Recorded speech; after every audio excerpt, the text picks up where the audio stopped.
Welcome to BamBamORama. Welcome to BamBam-O-Rama. We got the schmeats. We got the schmeats. Sometimes I just, instead of like going for a morning jog or having like a coffee, I just go, I just plop on the ground, bare ass, and just start dragging around.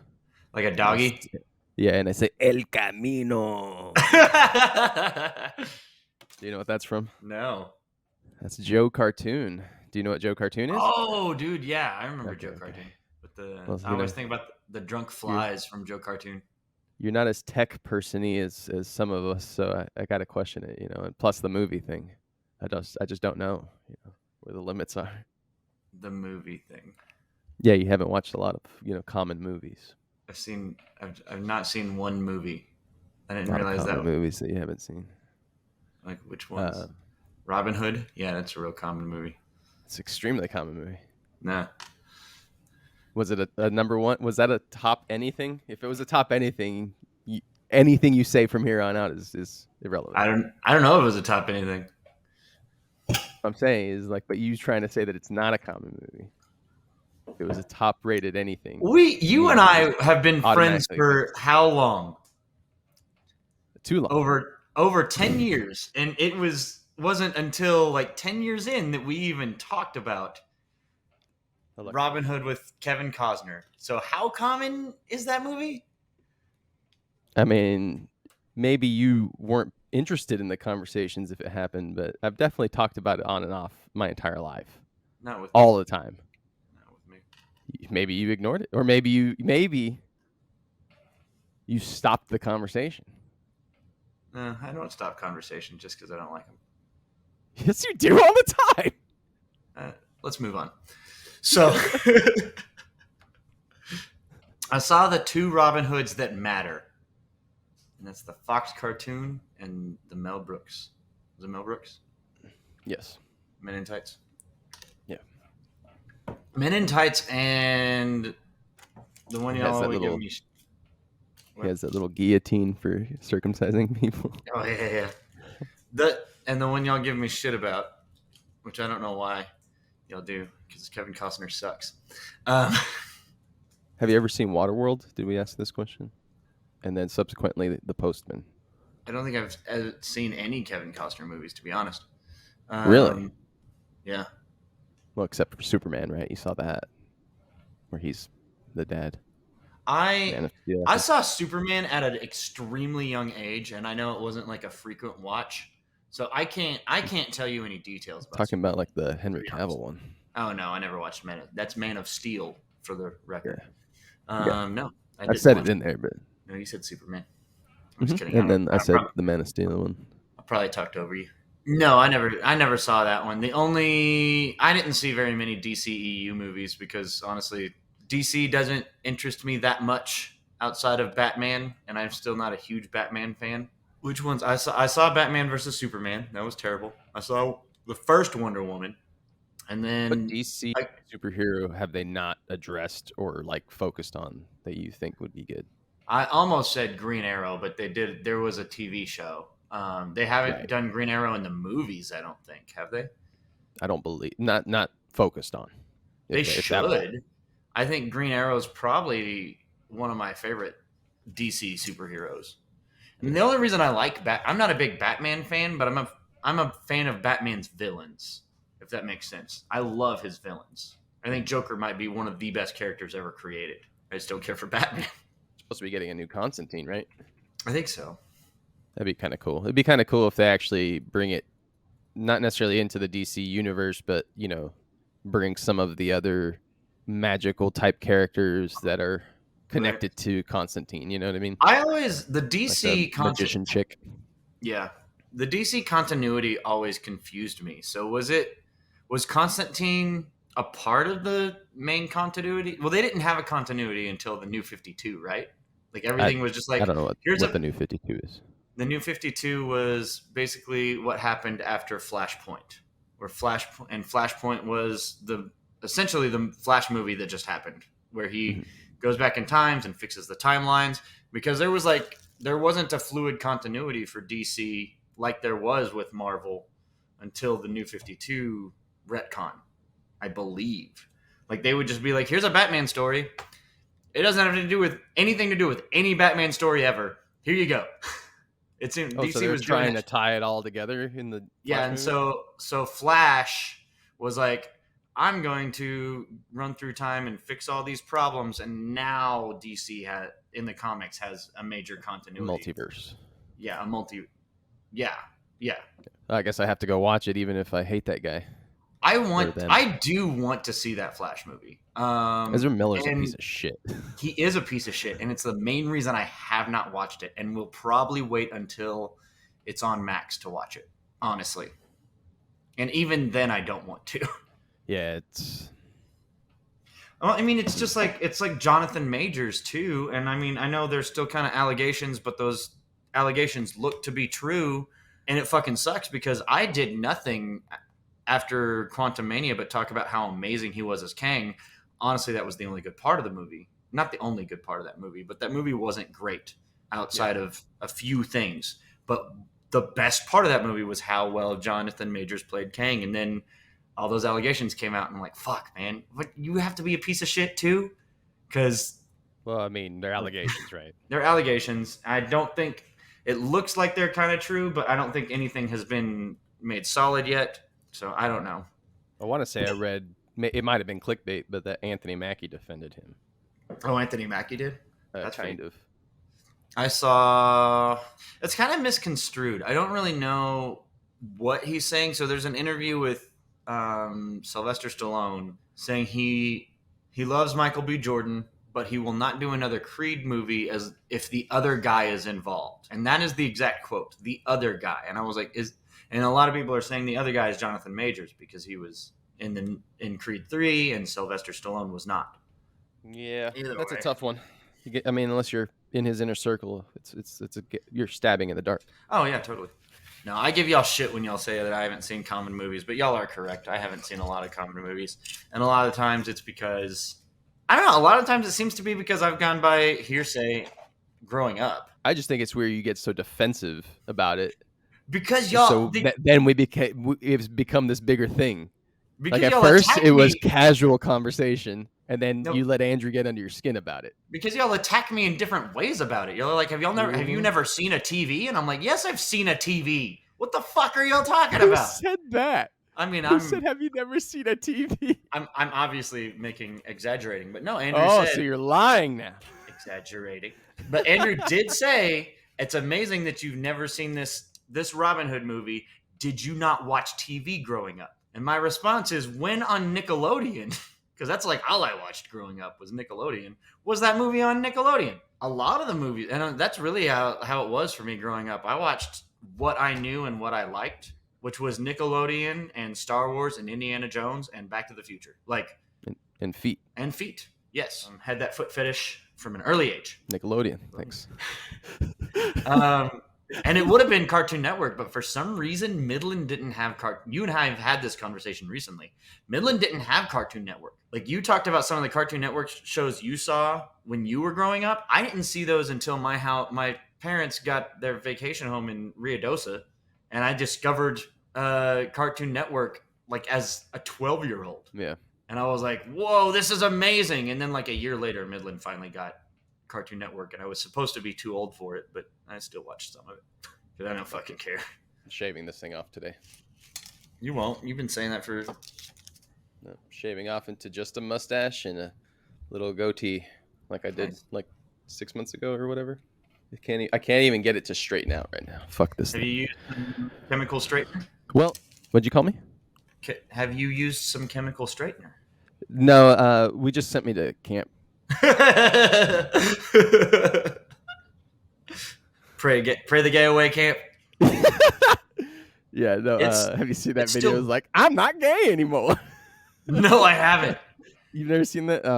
If I find it again, I'll send it to you. It still blows my mind that exists, and I actually have a friend. Yeah, it still exists. That it still exists too. Yeah, I still have a friend. I have a friend who did go. He was convinced that, and he asked to go. Sure. He was like, I know this is wrong. He's been trained to think he's evil because. Yeah. He later on in life is now completely comfortable with the fact that he's homosexual. But he was like, he told me after like he came out, which I already knew. I was like, thanks for coming out. Yeah, he told me, he was like, yeah, when I was like 15 or whatever age, I went to my dad and I said, can you send me to one of those camps? I was like, that's amazing. I think that was when I learned that those camps existed. And now we have Louie and the Liars. And we do. I'm kidding. No, it's good that they've found themselves and their comfort with themselves. Oh, me too. I'm happy for that. But that. it's just crazy that we have a world where, because your entire life you're raised to believe one thing, you get disowned because you go to a different college. Or you get disowned because you don't like the same football team. And you don't understand that it's just because somebody was programming you this entire time to believe that one thing was right. Right. That you can then accept that it's okay to like other things and not believe the same things, and not to be ridiculed and attacked every second. I agree with you on all of that, except if my son decides he likes the Philadelphia Eagles, we're disowning him. Yeah, he's out. Not part of the family anymore. Yeah, absolutely. Like, he's out. He can, like, there's 31 other teams. No, I'm sorry. There are 29 other teams he's allowed to like. But he better not pick one of those in the division, or he's out. Yeah, division rivals. Yeah. Oh, I'm just kidding. I would never be like that. I am. I'm disowning that bitch. There ain't no son of mine. You're his. He's just my friend. You're his. Well, I mean, those are just facts, Adrian. Yeah. That's funny, though.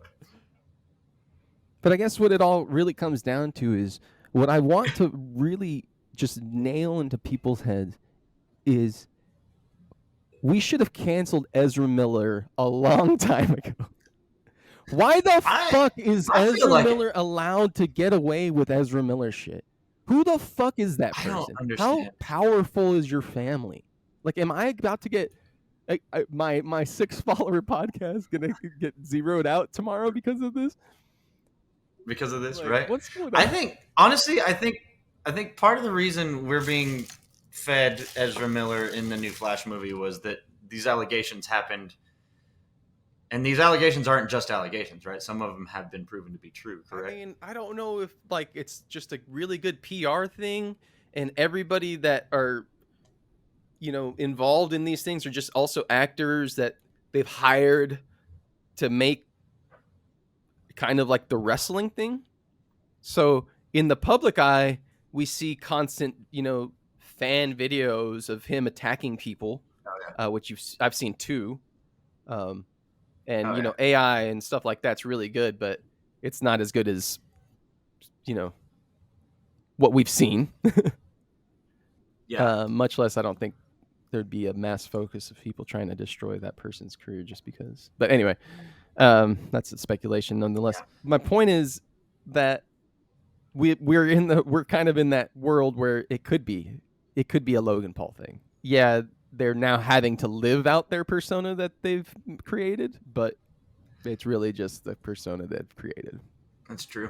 I think I do think the reason that we're having to deal with him in the Flash movie, though, is because most of that movie was filmed with him, and then the truth came out, and they were like, "Oh fuck, what are we gonna do?" And they've been.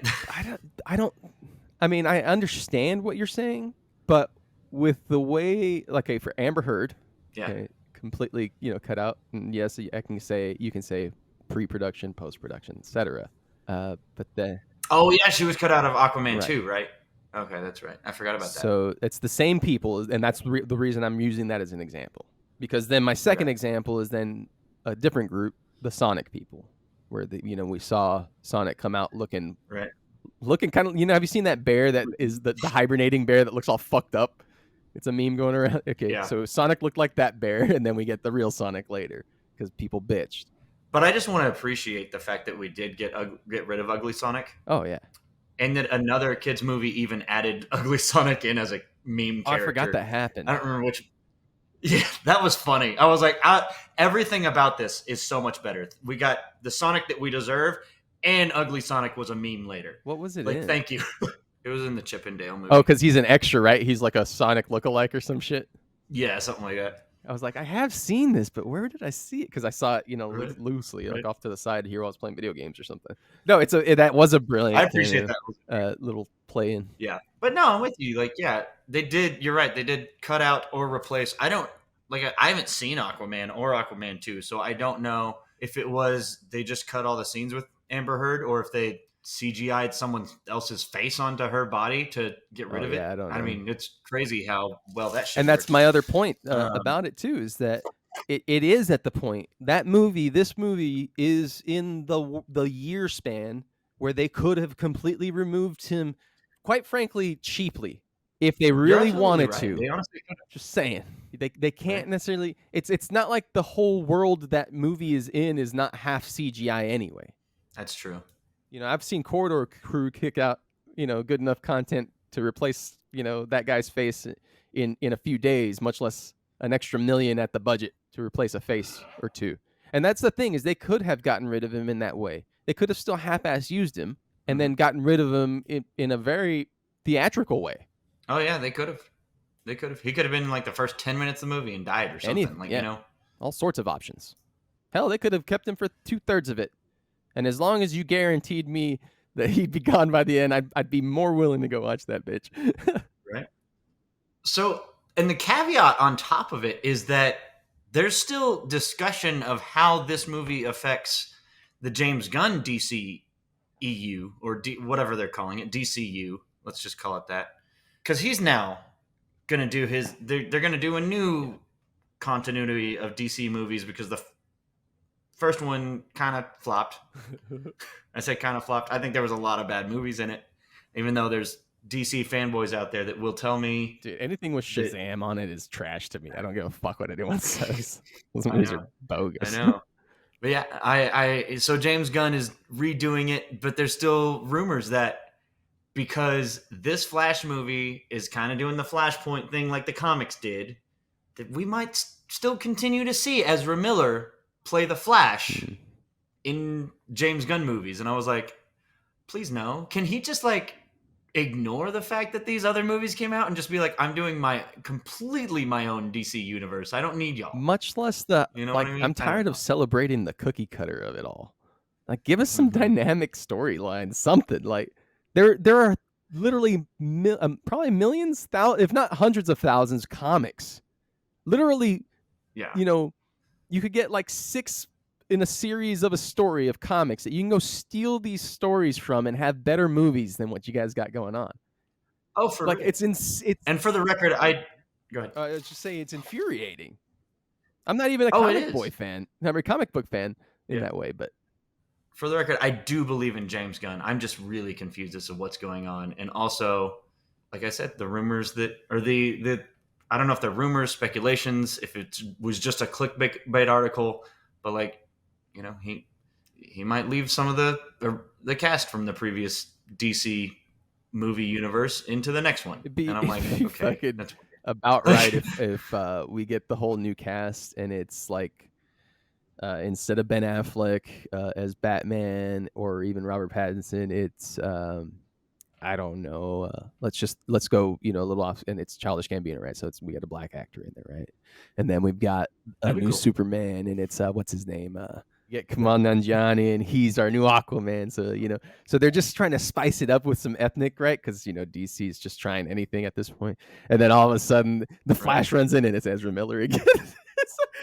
yeah, like everybody's been replaced with the only one character that everyone genuinely hates, and he's back. You guys went hard with some changes, and then Ezra Miller. even they went so much as to like gender change and like make it a Pacific Islander character for Cyborg. We went real big on all these changes, and then all of a sudden Ezra Miller. So I remember one time amongst all my nerdy friends, the arguments of who is the most powerful superhero. And I think it always seems to come back to it is the Flash. Just because of his speed. Capability of the time stuff. Yeah. And everything that goes along with it too. Like not just because he can run fast, like his brain now works that fast. He's a supercomputer as well in that sense. Yeah, he's a supercomputer basically, and you're right. He can run. I don't know. The time travel thing has been explained weird. Like, there's been times where like he doesn't actually like run through time, but he like does take the Earth back in time with him when he does that or something. It's weird how it's described, Well, and I don't. I'm not doing it justice. my question about it is if his brain is capable of processing that, and then I know that there's changes happening as writing goes on, and that makes character development, etc.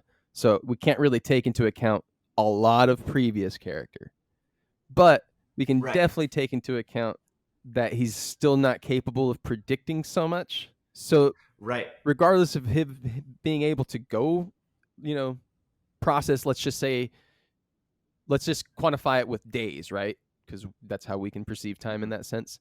If he's thinking so much faster, let's just say he's thinking 3 days ahead, and he still makes these bad decisions. He's still not that powerful with that, because he still makes really bad decisions on the reg. The Flash does. Mm-hmm. He's kind of a dorky, like klutzy character in that sense. Oh, so totally. I get where the argument comes from, but with that low processing power. Right. No, I'm with you. And also, one thing that kind of throws a wrench in that, and so I feel like that most of these articles that I've read that say that the Flash is the most powerful superhero like ever are kind of biased or opinionated. And it also depends on which era of Superman you want to look at, because I don't think current Superman is, but there was a time where Superman was faster than the Flash. With everything added to him, that Superman would be the most powerful superhero, because he was wouldn't he? That Superman was the one that got killed by Doomsday? I believe so, because I believe they killed. I think the whole life and death of Superman was like, Reborn, oh shit, we made stronger. Superman way OP. We need to get him down. Yeah, they didn't make him weaker. They redistributed his strength and weaknesses in a sense. Yeah, and they did that because of the sleep that he was put in, because he didn't really die, as you find out when he came back to life. He was in a coma. So that's, Doomsday at least kicked his ass. So. Doomsday, but it's still weird to me. Like, all he did was punch him a bunch of times. Apparently, if you punch Superman enough, sometimes he will go into a coma. Oh, if he's not Captain America, let's just say that. Right. You can't do this all day. I don't know. I think that's one thing that's good about comics, though, is that when you make arguments about the strongest and the strong, there are options to always kind of go, well, what about this? You know what I mean? And you can always kind of keep circumventing the argument in a way. I think that's kind of where we've talked. I don't know if we talked about it on cast before, but we've mentioned to each other at least where comics are fun because there are tangent entities of these, characters. For instance, where Thanos goes and kills Lady Death and becomes Death, et cetera, and kind of becomes this ultimate being. Well, obviously, we don't see that Thanos, in our Marvel movies and et cetera. So I guess if you want to start just grasping, at straws, as I like to, put it, and start, creating your own stories to make your arguments, which kind of sometimes what comic book writing feels like, then you can start saying that there are ultimate beings, but then there are always those ultimate beings, right? And you wouldn't be able to say, you can't keep making up words or packaging words to make an ultimate being more ultimate. There's a finite ultimateness in that way, in that sense. Oh no, you're right. And because even in the Marvel world, there's all the arguments of who's the most powerful person. And I think it was finally, I think what was landed on that it's the Watchers are the most powerful people in the Marvel universe, because they're the ones able to casually watch. Their luxury is bought with power. Yeah. And they could, if they never do, but if they could intervene on anything, like they could have stopped the Thanos snap without. Right, because they're so casual, because their status is that much higher. So if they really wanted to, they could, but they're chilling. They're too strong to care. That's a good argument. I think occasionally, I think it is. Honestly, I would buy that more and more than anything else. And don't get me wrong, I'm not trying to say Flash is not the most powerful superhero ever. He's pretty OP. Don't get me wrong. That level of speed is nuts, and it's on something that is hard to comprehend. Yeah, he's outwitted people that can read minds because of his super fast thinking. So there are, kind of not going back on what I was arguing, but there are qualities within that you can say make it still more powerful, because again, if you can outwit someone who can read minds, you're thinking pretty fast. You don't necessarily have to be the smartest person absolutely. to be the most powerful either. No, you don't. So. And that's one of the things that people do get confused on about, because I know there's been people that, I've had conversations. People are like, Reed Richards is the most powerful person in the Marvel universe, and I'm like, no, he's the smartest person. There's a difference. Well, Marvel. What about DC? Who do they say is the smartest? In DC, the smartest in DC. I don't remember if I've read an article or any lists on that. Barbara Gordon in DC. Barbara Gordon's she's on the most intelligent person. No, she's not the top. But 10 is Superman on this list. I'm just kind of casually going through. I'm not going to read every single one, but that's one of the things. I think in the comics, Superman is extremely intelligent. We just, like, in movies, which is most of what I've watched or seen as far as the DC, I don't think we've seen comic book level intelligence of Superman. So this list I don't like because it has Lex Luthor as the smartest, but Brainiac's definitely smarter, and he's on the list as 3. Martian Manhunter was like number 4. So I don't like that list. That's just I think that's one of those just made to. I think those are quite likely the top 3, though. Lex Luthor is fucking brilliant. Yeah, but it also had Batman as number 2. And I don't think Batman outdoes Brainiac nor Martian Manhunter. I don't know enough about comics to make a real argument about that. But I do know enough to really think that I don't like that list that much. To have Lex Luthor at I'll be honest. Top. I got a little bit of bias against it because I think I hate the love for Batman. I really do. Like, and don't get me wrong, Batman's a cool superhero, but a lot of the reasons people love him are silly to me. And then because people love him so much, they were like, yeah, let's have this guy with no powers be able to defeat Superman. Yeah. And I'm like, no, if Superman, honestly, and we all know, all those superheroes with super strength, except for Captain America, because his super strength, I think, except for Captain America, I should say, I don't think his super strength is as high as most people with super strength. Most super strength superheroes are holding back, are fighting at like 20% most of the time. Because they're not trying to kill people. Spider-Man is. That's always the assumption, assumption, they don't kill right? People. Like that's kind of one of those things that I've always assumed when I was reading comics and then watching movies, is that the hero's not fighting at 100. And that's what, I mean, to me, that's an argument I have against even the second half. What was it called for the Marvel Infinity War? Endgame? Endgame. Is that when they did turn it up, it didn't feel like it was turned up. I get you. I get you on that. The epic fighting that we needed. We needed at least 5 more minutes of better epic fighting than what we got. I agree with you on that. I think that final battle could have been 5 to 10 minutes longer and would have been much more appreciated. We needed Captain Marvel actually showing something. A little something. I don't give a shit that everyone hated her at that moment, and probably still do. The fans are... Yeah. Fuck the fans at that point. Even me, because I don't really care for her Captain Marvel. She's kind of dry, in my opinion. And I know that's kind of supposed to be like it makes her look tough thing, but it doesn't feel tough. She doesn't make me feel like a strong person. I forgot where I was. Oh, but give me some more Captain Marvel, because if anybody could have taken Thanos' soul, it's her or Scarlet, right?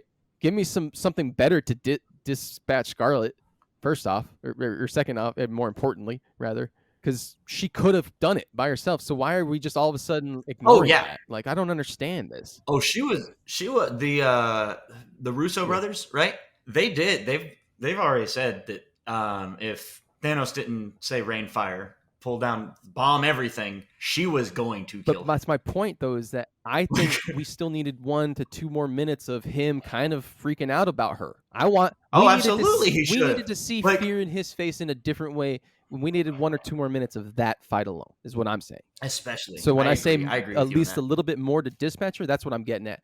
Give me more effort than just... I get rain down fire is huge, big old... But it's Scarlet, and she's pissed. That's not stopping her in my I know. Understanding of the character.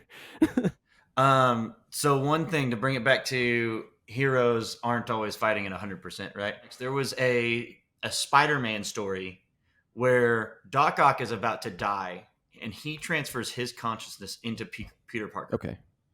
And becomes Spider-Man. Yeah. At one point, now he has control of Spider-Man's body. He punches a dude in the face and crushes it. Kills it. And like immediately was like, oh fuck. Like Peter could have killed me anytime he wanted to. Like he even says that. Like it was amazing. Yeah. Like the realization. That little display. Huh. Yeah. But yeah, no, that's kind of one of those things. Like they're holding back because they're heroes. They're not, adjudicators or whatever, term you want to put on the killer version of whatever. They're doing the good work. They're just trying to stop them. They're not trying to kill the person. I just think that's part of that thing is they're I'm not saying that the Russo brothers did this. I'm not even accusing any like of the DC people of doing it. But it feels like certain check boxes are getting made and then marked. And once they get that, the story gets thrown out the window. Like they're like, I want this shot and this shot for sure, action-wise. As long as these words get said, the story technically gets told, put it out. I think that does happen a lot. And I think that's tough because, I mean, that is the way comic books kind of worked for the longest time. And then, like, because of the way comic books worked, that's how Feige is running Marvel or the MCU. Because, back in the day, so Stan Lee, when he was the editor of Marvel, the lead editor, he would go to, whoever was writing the Spider-Man comics, and he'd be like, this is your story. Go write it. Or even give him a scene or whatever, and you build such and such around it. And that's what Feige's doing. Like he's hiring people to make the movies that he wants, but he's also telling them, you're making this Spider-Man movie. You are telling this Spider-Man story. Yeah. You don't have you have control or like free reign within these boundaries, but he's giving them boundaries that he wants. And yeah, you're right. So that's what's happening. And I'm sure that's fine. Like at least in the Marvel world, Feige has a comic book mind. So I think he's doing a very good job. I understand that these new phase of Marvel movies have kind of fallen short to what we've seen in the past.